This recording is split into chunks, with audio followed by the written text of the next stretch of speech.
चलिए आज एक ऐसी कहानी में उतरते हैं जो एक सीधे साधे वादे से शुरू होती है लेकिन हमें नैतिकता के कुछ बहुत गहरे सवालों तक ले जाती है।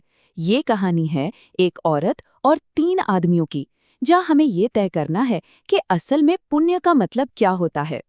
कहानी का पूरा सारना बस एक सीधे से सवाल में छिपा है जो एक बेताल ने राजा से पूछा था। एक पति, एक प्रेमी और एक चोर, इन तीनों में से सबसे बड़ा पुण्य किसका है? यही सवाल हमें ये सोचने पर मजबूर करेगा कि हम सदाचार को या अच्छाई को असल में कैसे देखते हैं। तो ये सब शुरू कहाँ से होता है? ये शुरू होता है मदनपुर शहर से, जहाँ एक बाग में हुई एक मुलाकात एक बहुत ही कॉम्प्लेक्स और नैतिक सफर की नींव रखती है। ये कोई ऐसी वैसी मुलाकात नहीं थी। सोमदत्त नाम का एक लड़का मदन सेना पर इस कदर मोहित हो गया कि उसने प्यार का इजहार नहीं किया बल्कि एक अल्टीमेटम दे दिया।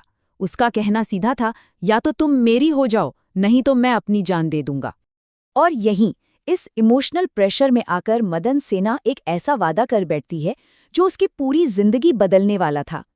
ये जानते हुए भी कि सिर्फ 5 दिन बाद उसकी शादी किसी और से तय है, वो वचन देती है, ठीक है, मैं पहले तुम्हारे साथ रहूंगी और उसके बाद अपने पति के पास जाऊंगी।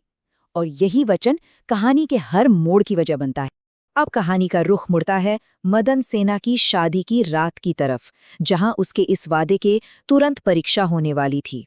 जरा उस पल के तनाव के बारे में सोचिए। अपनी शादी की पहली रात है, जब उसका पति उसके पास आता है तो मदन सेना उससे अपनी पूरी कहानी और सोमदत्त को दी गई शपथ के बारे में सब कुछ सच सच बता देती है। अब यहाँ कहानी में एक ऐसा मोड़ आता है जिसकी उम्मीद किसी को नहीं थी। कोई भी पति ऐसी सिचुएशन में क्या करता? गुस्सा, धोखा देने का आरोप। लेकिन मदन सिन्हा के पति का जवाब इन सब से बिल्कुल अलग, बहुत ही सरल और हैरान करने वाला था। उसने कहा, अगर तुम सच में उसके पास जाना चाहती हो तो जाओ। और बस इसी एक हाँ के बाद मदन सेना अपना वचन निभाने के लिए उस घोर अंधेरी रात में अकेले ही एक खतरनाक सफर पर निकल पड़ती है। इस अकेली रात में मदन सेना और उससे मिलने वाले 3 आदमियों को 3 बड़ी नैतिक परीक्षाओं से गुजरना पड़ेगा, जो उनके असली चरित्र को हमारे सामने रखेंगी। सफर आसान नहीं था और पहला खतरा बहुत जल्द सामने आ जाता है। रास्ते में उसे एक चोर रोकता है। उसके इरादे एकदम साफ थे, मदन सेना के कीमती गहने और कपड़े लूटना। और उस सुनसान रास्ते पर मदद के लिए कोई नहीं था। अब यहाँ मदन सेना फिर से अपनी समझदारी और सच्चाई दिखाती है। वो चोर को अपनी पूरी कहानी बताती है और उससे एक नया वादा करती है कि अगर वो उसे अभी जाने दे तो जब वो वापस आएगी तो अपने सारे गहने उसे दे देगी। और ये कहानी का एक और हैरान कर देने वाला पल है। एक चोर जिसका तो काम ही है दूसरों पर शक करना, वो मदन सेना की ईमानदारी से इतना इम्प्रेस होता है कि वो उस पर भरोसा कर लेता है। वो जो जबरदस्ती सब कुछ छीन सकता था, वो एक वादे के लिए रुकने का फैसला करता है। चलिए अब कहानी के क्लाइमैक्स पर आते हैं, जहां मदन सेना आखिरकार सोमदत्त के पास पहुंचती है और खुद को उसके सामने पेश करती है। वो सोते हुए सोमदत्त को जगाती है और उसे सब कुछ बताती है कि कैसे वो अपना वादा निभाने के लिए इतनी मुश्किलों से गुजरकर यहाँ तक कि अपने पति की इजाजत लेकर उसके पास आई है। लेकिन सोमदत्त, जिसके लिए मदन सेना ने इतना बड़ा दाव खेला था, उसका जवाब एकदम ठंडा और रूखा था। और विडंबना देखिए, वो औरतों की अविश्वसनीयता पर एक लेक्चर देता है और उसे ये कहकर मना कर देता है कि मुझे पराई स्त्री से कोई लेना देना नहीं है। उसकी वापसी का सफर भी उतना ही अहम है। एक तरफ जहां प्रेमी ने उसे ठुकरा दिया, वहीं दूसरी तरफ चोर अपना वादा निभाता है।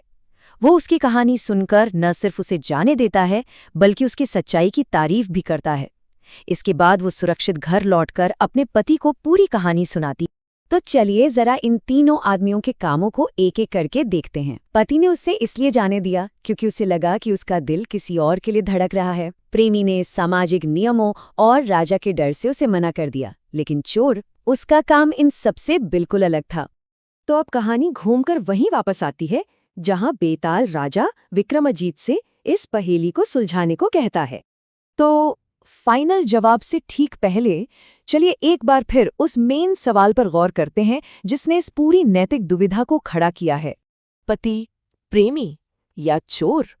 राजा विक्रमाजीत का जवाब बहुत हैरान करने वाला, लेकिन एकदम साफ था। उन्होंने इस मुश्किल पहेली को बस एक शब्द में सुलझा दिया, चोर का। और ये था राजा का पूरा लॉजिक।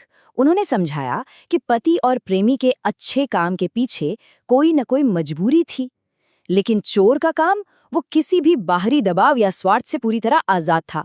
उसके पास उसे छोड़ देने का कोई कारण नहीं था, फिर भी उसने छोड़ा। तो अगर राजा के इस लॉजिक को थोड़ा और आसान करके समझें तो ये साफ हो जाता है। पति ने एक तरह से हार मान ली थी, प्रेमी डरा हुआ था, सिर्फ चोर ही था जिसने बिना किसी मजबूरी या फायदे के एक नेक काम किया।